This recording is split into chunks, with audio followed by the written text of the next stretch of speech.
Bonjour et bienvenue dans Faut pas croire. C'est l'histoire de Bonfol, un petit village aux confins de la Joie qui a été l'un des sites les plus contaminés de Suisse.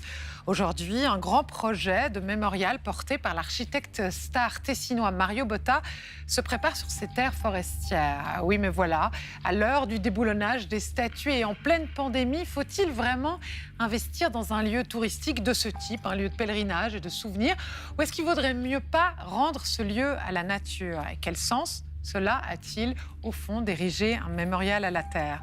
Regardez ce reportage de Romain Guella, on en parle juste après.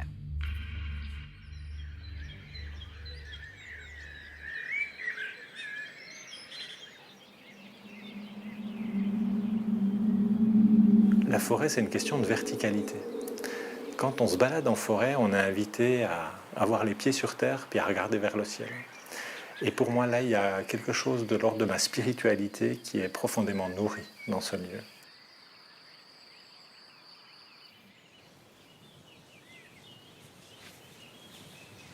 Je m'appelle Yanis, je suis marié, j'ai 3 enfants qui sont gentiment adultes. Je suis natif du village de Bonfol, j'y habite encore aujourd'hui.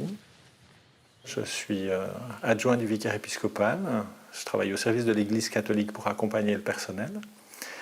Et sur une autre activité, je suis thérapeute de couple avec un cabinet privé où j'accompagne des couples qui viennent travailler sur leur histoire. Alors voilà le dernier projet, 5e du nom, réalisé par Mario Botta. Donc on a vraiment l'aboutissement de la réflexion qui est là, avec ce fameux mur, 200 mètres de long, 12 mètres de haut, qui est la colonne vertébrale, hein, on y voit presque des vertèbres d'ailleurs, qui est la transformation principale de ce projet autour d'un mur qui sépare, avec un mur qui devient un pont. Il y aura sur ce site aussi une tour qui va monter à 40 mètres de haut. Il s'agit par rapport à ce site de s'élever un peu et de réfléchir sur quelle est notre implication à travers les siècles ou à travers les années sur notre impact entre homme et nature. Mais au-delà de cela, il y a 5 hectares de ce lieu qui sera réaménagé avec tantôt 2 énormes cercles de chênes. Et d'un autre côté de ce mur, il y aura un arboretum avec pas moins de 14 espèces particulières d'arbres qui vont permettre à la fois l'éducation à la forêt, à la fois un espace de rencontre, un espace de vie, un espace de mémoire.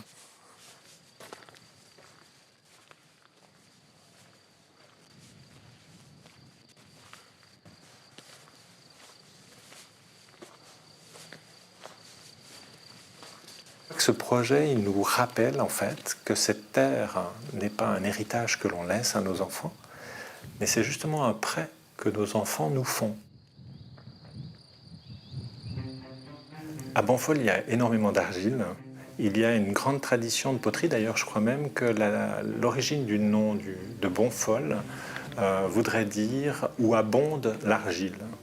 C'est aussi pour ça qu'on a des étangs. Cette argile est aussi la raison pour laquelle on avait une décharge de produits chimiques qui venait de Bâle et qui aujourd'hui a été complètement assainie.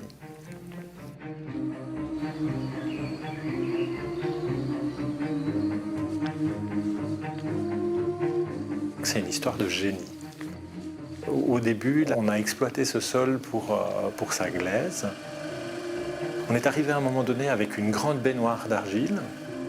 Et du coup, les firmes de la chimie bâloise se sont approchées de l'entreprise qui exploitait cette glaisière pour dire on pourrait entreposer nos déchets là. À mon avis, c'était aussi une idée de génie, même si aujourd'hui on peut se questionner sur cette action. Ils nous ont mis des tonnes même. Moi, je ne sais pas combien. Il y a du rouge, il y a du bleu. Moi, on n'ouvrait pas cette tonne pour voir ce qu'il y avait. Puis là, je n'y quoi. C'était du chenille, quoi. Et pendant une quinzaine d'années, on a entreposé des déchets chimiques, là, sans les inventorier. Et en 2000, la Confédération va voter une nouvelle loi, qui est celle du pollueur-payeur, qui va permettre d'avoir les outils juridiques pour exiger que ce genre de lieu soit complètement assaini.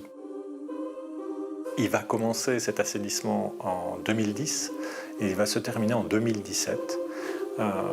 Et aujourd'hui, donc depuis 2017, on a un site qui est quasiment remis en état et subsiste uniquement un mur.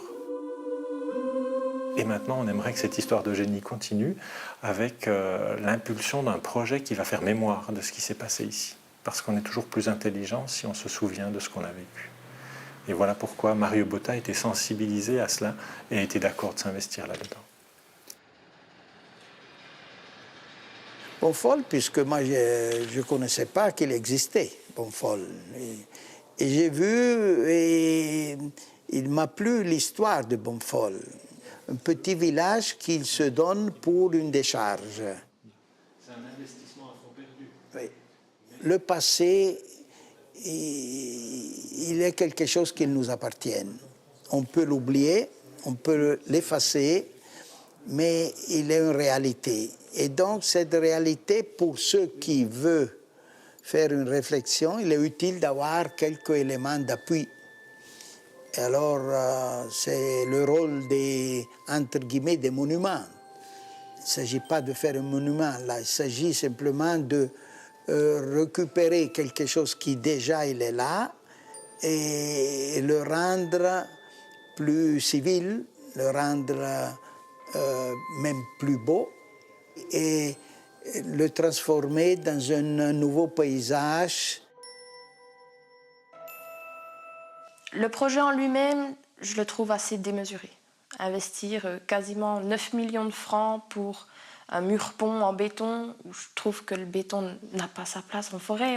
On ne peut même pas goudronner à chemin, et puis là on nous parle d'une construction d'un mur, d'une tour panoramique. Je trouve le projet assez démesuré. Pour moi, il aurait fallu vraiment rendre à la nature ce qu'elle a perdu pendant plus de 60 ans à cause de la chimie bâloise, et puis redonner ça aux générations futures de manière beaucoup plus classique et puis moins dans la démesure. Il faut savoir que le projet Botta, quand on nous l'a présenté la première fois, les constructions étaient encore là. Ça veut dire la halle d'excavation, les différentes halles étaient encore là. Et puis on n'avait pas encore cette impression d'immensité. Ça veut dire qu'au départ, j'adhérais à ce projet. Et puis, dans ma tête, au bout d'un moment, je me suis quand même dit, mais c'est quelque chose qui est presque insensé, quoi, parce que c'est d'une grandeur phénoménale. C'est un mur qui fait 200 mètres de long, qui fait 11 mètres de hauteur. Il y a plusieurs milliers de mètres cubes de béton qui seront laissés sur place. Et puis dans ma notion de garde forestier, c'est quelque chose qui joue pas, quoi.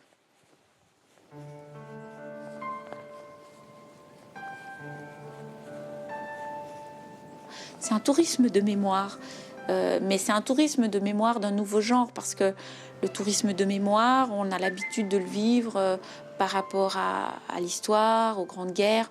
On vient faire le sentier du kilomètre zéro pour voir cette ligne de front, pour visiter des fortins. C'est un tourisme de mémoire, mais un tourisme de mémoire quand c'est la nature qui a peut-être vécu quelque chose de particulier, ça c'est complètement nouveau et ça offre un regard, une perspective qu'il faut pouvoir s'approprier. Et ça part de quelque chose de négatif, donc il faut dépasser ce stade du négatif pour venir chercher quelque chose de positif au final. C'est un beau moyen ici de montrer, d'expliquer encore une fois qu'il y avait une période où c'est que malheureusement la nature, on n'en a pas assez pris compte et puis qu'ensuite automatiquement on arrivait à des situations comme cela. Mais maintenant c'est un peu la même chose. On voit un petit peu donc certains partis politiques qui ont le vent en poupe par rapport à certaines choses qui n'étaient pas du tout en vigueur il y a 10-20 ans en arrière. Donc on est en train de changer et puis je pense que c'est dans ce changement-là aussi qu'il faut voir cela. Ma génération, née à la fin des années 70, on n'a pas grandi avec l'écologie, on n'a pas grandi avec une conscience environnementale, on a commencé de vivre avec tous les problèmes qui arrivaient. C'est finalement à nous aujourd'hui de pouvoir parler de tout ça de manière libre et de savoir ce qu'il ne faut plus faire. Et voilà, c'est pas dogmatique, c'est pas militant. C'est juste ce avec quoi on doit vivre aujourd'hui. C'est ce qu'on appelle le développement durable. Voilà, tout simplement. Le projet il est dans une phase cruciale de recherche de fonds. C'est un gros projet. Mais on est quand même loin d'avoir atteint les objectifs. C'est difficile, on n'est pas non plus dans une conjoncture idéale, mais quand même, ça avance.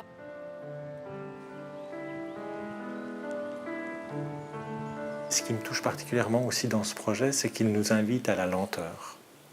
Aujourd'hui, il y a une éloge de la rapidité. Tous les moyens, médias et autres sociaux nous invitent à des réactions spontanées. Là, il faudra attendre et attendre et attendre. Ce projet, il aura sa maturité quand mes enfants, voire mes petits-enfants, iront le visiter. Donc, je crois que c'est prendre en fait conscience que notre passage sur cette terre, il s'inscrit dans une continuité.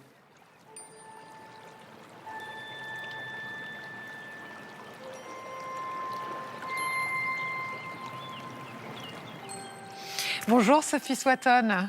Bonjour. Merci beaucoup d'être avec nous. Vous êtes philosophe et maître d'enseignement à l'Université de Lausanne en sciences de l'environnement et en géosciences. Dites-nous d'abord ce que vous avez pensé des images qu'on vient de voir.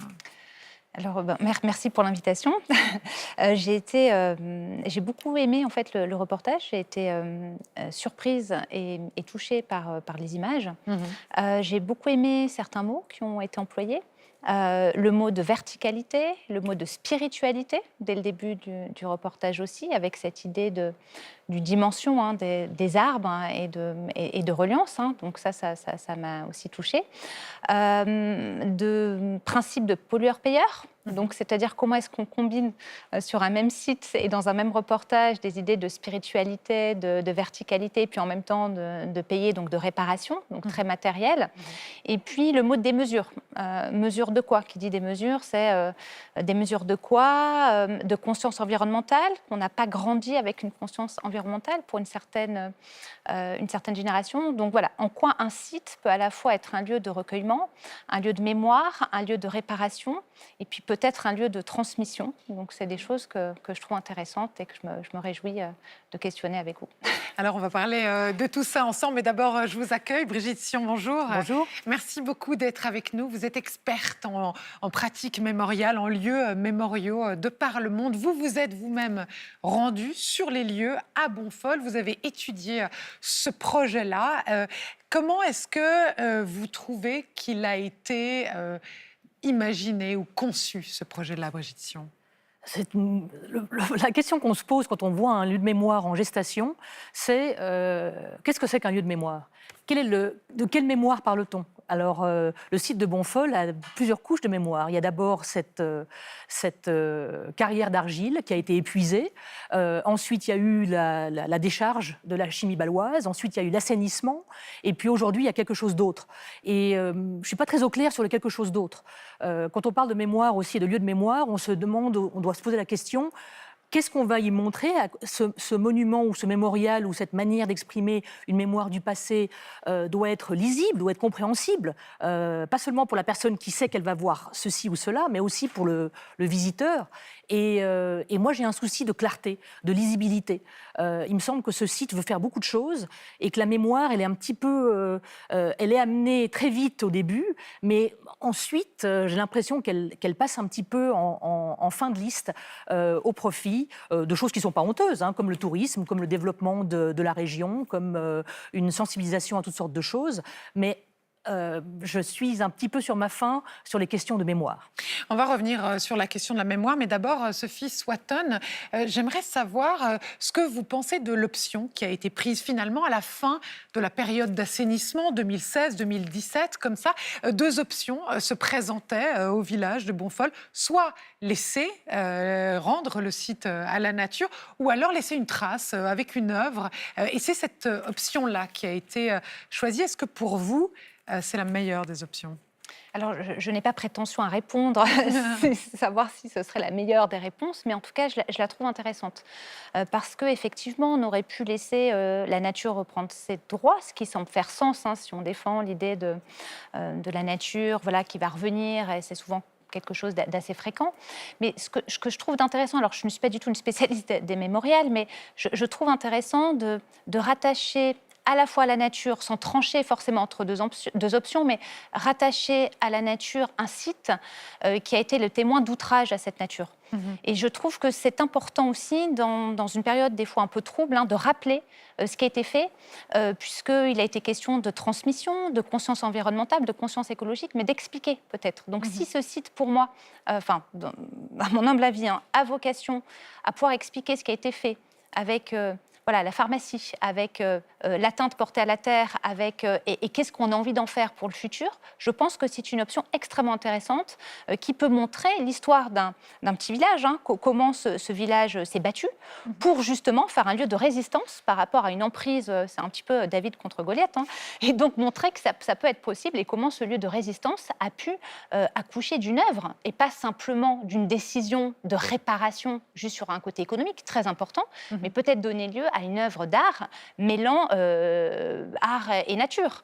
Et là, ça devient intéressant. Alors, je ne connais pas encore les procédures, mais sur le principe, je trouve que cette option, pour moi, me semble intéressante, mais à condition, effectivement, de clarifier ce que vous avez dit, de clarifier la mission et de clarifier ce qui a envie d'être communiqué. Ça, c'est fondamental. Sinon, on va rater quelque chose. Donc, peut-être de mettre en avant la démarche un peu plus fortement et d'expliquer que l'option choisie, justement, elle vise peut-être à ne plus jamais reproduire, d'une part, ou d'autre part, peut-être d'inciter d'autres villages à également peut-être rassembler un petit peu de courage et puis d'aller de l'avant avec des techniques qui ont été éprouvées et qui fonctionnent.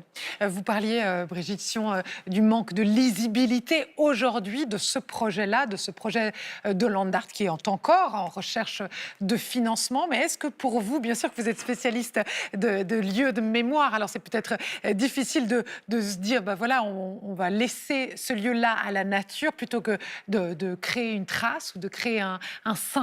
Est-ce que laisser ce lieu-là, le rendre à la nature, ça aurait été une option peut-être plus intelligente ou peut-être plus réelle? Il y a toutes sortes d'options. Mais ce qui est le plus important, c'est ce que vient de dire Sophie Swatton. Sophie, c'est qu'il faut expliquer. Il y a une part de contenu, il y a une part d'histoire. Si on veut transmettre, si on veut rendre sensible, si on veut éveiller les consciences, si on veut que la nouvelle génération et les nouvelles générations se rendent compte de ce qui s'est passé alors qu'elles n'étaient pas nées, c'est vraiment essentiel d'expliquer. Et pour l'instant, je ne vois pas où va se passer cette notion d'histoire, de mémoire, de transmission. Et là, je crois que c'est la chose clé. Il y a une chose dans les lieux de mémoire, surtout les lieux de mémoire en général, c'est pour commémorer une tragédie.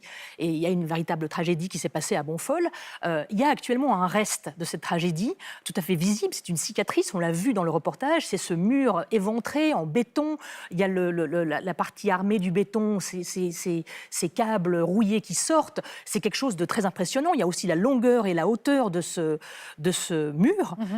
Donc, on pourrait tout à fait imaginer qu'on veut, d'un côté, montrer la beauté du site et le maintenir et quelque part dire pardon à la nature et à faire œuvre de mémoire, et de l'autre, garder ce dernier mur qui raconte une histoire, comme on garderait... Donc au fond, laisser le lieu en l'état? Absolument, c'est tout à fait une option. Il y a une chose qu'a dit Mario Botta qui me gêne, c'est quand il parle, et on le voit dans son projet de mémorial, c'est quand il parle de rendre plus civil, et il dit, voire même embellir. Est-ce que c'est vraiment le propre d'un mémorial qui raconte une histoire tragique d'être embelli? Parce que là, en fait, il va utiliser encore plus de béton pour que ce mur devienne une rampe d'accès, ensuite, il va construire une tour, elle aussi en béton, pour qu'on puisse voir, etc. Et donc là, par rapport à la nature, je me dis, il y a quand même un décalage, une dissonance. Et le dernier aspect, qui est quand même, à mon sens aussi délicat, c'est l'idée de planter 600 chênes dans une forme géométrique, de 8 ou d'infini, à une distance de 10 mètres l'un de l'autre. Et je me dis, est-ce que c'est ça, de rendre hommage à la nature, ou lui demander pardon, ou d'exprimer cette dimension spirituelle et naturelle? Je ne suis pas convaincue. Dans ce que dit Brigitte Sion, Sophie Swatton, il y a deux choses. Il y a à la fois cette volonté-là de peut-être domestiquer la nature, et aussi ce choix du matériau qui est souvent emblématique du travail de l'architecte Mario Botta, le béton, une tour de béton. Ça, c'est un choix judicieux? Alors, je partage complètement les doutes pouvant être exprimés maintenant, je dirais, sur la mise en œuvre du processus. Le béton est l'emblème, par définition, de cette ère du fossile. Donc, je dirais, là, on n'est pas dans l'embellissement, on pourrait être dans une forme d'aggravation. Mais encore une fois, je vais faire l'avocate que je ne suis pas non plus, mais du diable, si diable il y a, si je me permets, c'est de dire qu'effectivement, on peut aussi marquer, le béton est un marquage comme le plastique de notre ère hein, dans cet anthropocène. Donc voilà, mais quand on sait qu'on va dépenser des millions pour faire une tour en béton, là j'avoue que j'ai un doute. Sur à la fois l'utilisation de cet argent pour construire une tour en béton et d'autre part sur le fait qu'on aurait pu effectivement utiliser le mire existant en laissant la nature reprendre ses droits, mais en créant, alors effectivement les chênes, ça c'est un symbole fort, de planter des arbres, on sait que c'est quelque chose d'important dans les dimensions. Maintenant, j'ai été un poil gênée effectivement par la dimension très géométrique, même si je trouve que le 8 par contre en spirale est très intéressant, la symbolique du 8, la symbolique des cercles est très intéressante. Et là, moi, personnellement, j'y vois un clin d'œil avec tout ce qui est le retour d'une forme de néo-spiritualité, d'hommage des peuples premiers, de chamanisme, etc. Donc, on voit un hommage à la terre intéressant, mais on est, comme vous avez prononcé le mot, peut-être aussi dans une forme de domestication de la nature qui peut être un peu gênante dans un hommage. C'est-à-dire, à quoi on rend hommage? Est-ce qu'on rend hommage à une société, un paradigme mort, dépassé, des matériaux dont on sait qu'il ne faut plus les utiliser? Et on fait un mémorial pour dire, regardez, c'est une tour en béton, mais ça, plus jamais, et la chimie, plus jamais, comme ça. Ou alors, est-ce qu'on rend hommage à des arbres, des chênes, des rituels, des formes géométriques dont on sait que certaines pourraient avoir un intérêt dans la gouvernance et dans un renouveau en hommage à la spiritualité? Ça, c'est la question et c'est pas très clair. Et en même temps, Brigitte Sion, ce que dit Sophie Swatton, c'est aussi une page de l'histoire suisse. On l'a entendu dans le reportage, ce principe du pollueur-payeur, auquel on pourrait aussi, au final, rendre hommage par ce mémorial. Aujourd'hui, dans la benne fédérale, une somme de 5 milliards de francs a été prononcée pour assainir les autres lieux pollués en Suisse. Je crois qu'il y en a à peu près 40 000 encore en Suisse. Donc c'est aussi un symbole d'une période de lieux qui ont été pollués. Donc ce monument-là, qui est encore à voir le jour, qui doit encore voir le jour, c'est aussi une page de notre histoire et ça peut aussi marquer ça. Absolument, et je crois que c'est d'autant plus important d'être sûr que cette page est écrite et que cette page est transmise. C'est pour ça que c'est vraiment, je pense que la chose qui manque ou qui devrait être la plus visible dans ce projet, c'est un centre d'interprétation, ou qu'on appelle ça musée, centre d'interprétation, centre d'information, mais un endroit où les gens qui viennent pourront apprendre l'histoire. Parce qu'une fois qu'ils verront, soit qu'ils voient maintenant un mur décharné, on n'a pas d'explication, soit qu'ils voient un jour, si c'est réalisé, le projet de Mario Botta, on n'a pas non plus d'explication. Donc je pense qu'il faut vraiment insister sur le contexte, sur l'histoire, et comme vous le dites, pas seulement dans le cadre spécifique de Bonfol, mais c'est à la fois la chimie baloise, c'est un fleuron de l'industrie helvétique, et en même temps, on a un réel problème de pollution. Et aujourd'hui, si la Confédération prend des mesures pour assainir, c'est bien qu'elle fait face à ses responsabilités. Une question pour vous deux, pour la philosophe spécialiste de l'environnement que vous êtes, Sophie Swatton, et pour vous, Brigitte Sion, experte en lieu de mémoire. Est-ce qu'on n'a pas eu davantage l'habitude d'ériger des mémoriaux aux hommes, aux guerres, aux victimes humaines, et peut-être pas à la nature? Est-ce que ça marque une nouveauté, Sophie Swatton? Alors, ce qu'on trouve de nouveau, c'est un mouvement au niveau du droit de l'environnement aussi, de l'éthique environnementale, sur cette idée d'attribuer des droits à la nature, à la terre, aux arbres, aux fleuves, à des espèces, à du vivant, au sens aussi du monde végétal, pas simplement aussi animal, et au-delà de l'espèce humaine, effectivement.